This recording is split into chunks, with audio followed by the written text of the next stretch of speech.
안녕하세요, 여러분. 사업하시면서 이런 고민 한 번쯤 해보셨죠? 퇴사한 직원 서류. 이거 대체 언제까지 갖고 있어야 하는 거지? 어떤 법에선 3년이라고 하고 다른 법에선 5년이라고 하니 정말 헷갈리셨을 거예요. 오늘 제가 그 복잡한 규정 아주 명쾌하게 딱 정리해드리겠습니다. 자, 오늘 우리가 살펴볼 내용은 이렇습니다. 먼저 어떤 법들이 서로 부딪히는지 이 문제 상황부터 딱 짚어보고요.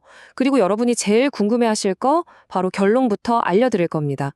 그 다음에 왜 그런 결론이 나왔는지 그 이유도 알아와야겠죠. 마지막으로 이걸 우리 실무에 어떻게 바로 적용할 수 있는지 그 핵심 가이드까지 챙겨드릴게요.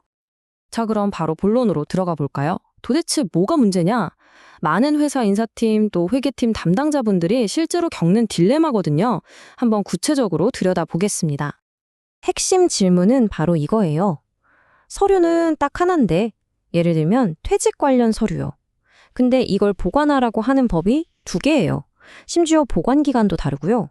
이럴 때 대체 어떻게 해야 할까요? 바로 이 화면이 그 혼란의 중심입니다. 자, 왼쪽부터 보실까요?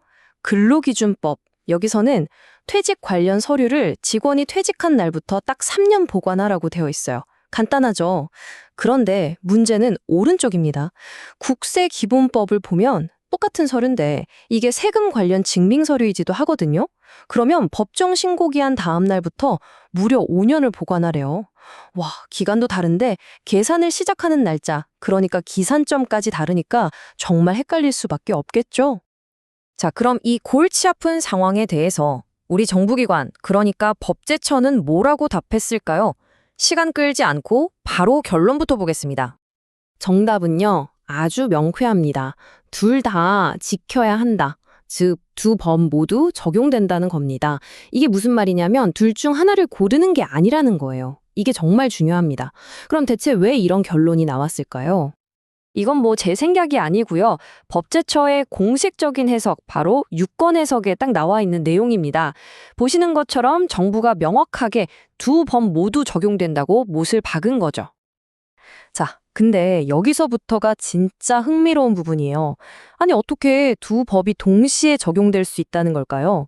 그 논리가 뭔지 한번 파헤쳐 보겠습니다. 먼저 근로기준법부터 볼게요. 이 법은 왜 있을까요? 핵심은 딱 하나, 근로자 보호입니다. 근로자의 기본적인 생활을 보장하고 혹시 모를 분쟁에 대비해서 모든 관계를 투명하게 하려는 거죠. 서류 보관 의무도 바로 이런 목적 때문에 있는 거예요. 반면에 국세기본법은 완전히 다른 얘기를 하고 있습니다. 이 법의 관심사는 오로지 세금이에요. 세금을 공정하고 정확하게 걷는 것. 이게 목표인 거죠. 그래서 서류를 보관하라는 건 나중에 세무조사를 하거나 신고 내용을 확인할 때 꼭 필요한 증거 자료로 쓰기 위해서입니다. 목적이 완전히 다르죠. 자, 그래서 법제처의 핵심 논리를 정리하면 이렇습니다. 첫째, 방금 본 것처럼 두 법은 근로자 권익 보호와 공정한 과세라는 완전히 다른 목표를 갖고 있어요. 둘째, 어느 법에도 우리 법이 다른 법보다 우선한다거나 이 경우에는 저 법을 따르지 않아도 된다는 식의 예외 조항이 전혀 없습니다. 셋째, 만약 근로기준법만 따라서 3년만 보관하면 어떻게 될까요? 국세청이 5년치 자료를 볼 수가 없으니 세법의 목적을 달성할 수가 없겠죠. 마지막으로 이 모든 걸 종합해보면 결국 사업주는 두 가지 의무를 각각 별개로 모두 지켜야 한다는 결론이 나오는 겁니다.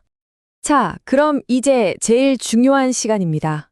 이 복잡한 법 이야기. 그래서 우리 실무자들은 그래서 어쩌라고 어떻게 해야 돼? 이게 궁금하잖아요. 바로 그 답을 알려드리겠습니다. 이 모든 법률 해석을 딱 한 문장으로 줄이면 바로 이겁니다. 여러 법이 겹칠 땐 무조건 더 길고 더 깐깐한 기준을 따르면 된다. 아주 간단하죠? 이렇게 하면 모든 법을 다 만족시키게 되니까요.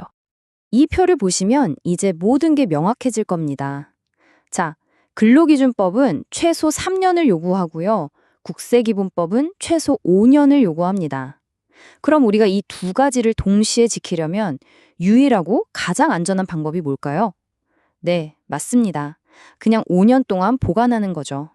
이렇게 하면 3년 기준은 당연히 통과하고 5년 기준까지 완벽하게 지키게 되는 겁니다.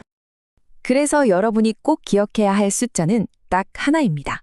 바로 5년. 직원의 근로계약 관련 서류이면서 동시에 세무증빙 자료로도 쓰인다면 고민할 필요 없이 무조건 5년입니다. 자, 오늘 설명은 여기까지입니다. 마지막으로 여러분께 이 질문을 하나 드리고 싶네요. 지금 우리 회사의 서류 보관 정책, 과연 이 두 가지 법을 모두 안전하게 지키고 있을까? 한번 시간 내서 우리 회사 규정을 점검해 보시는 건 어떨까요?